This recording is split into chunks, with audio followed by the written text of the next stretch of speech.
In parts 1 and 2, we explored how to access Vim's help files and how to find help for specific commands and key bindings. In this video, we'll be looking at navigating using tags. As you continue to use the help files, you'll come across references to other commands and key bindings, even whole topics. These references will stand out because they'll show up in a couple different colors.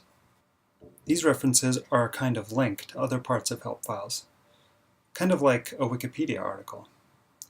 These references are technically called tags.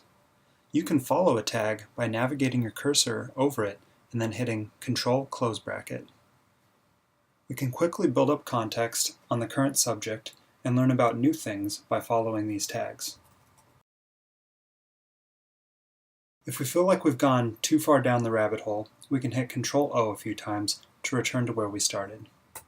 That's it for part 3 of this series. In the next video, we'll be looking at help grep.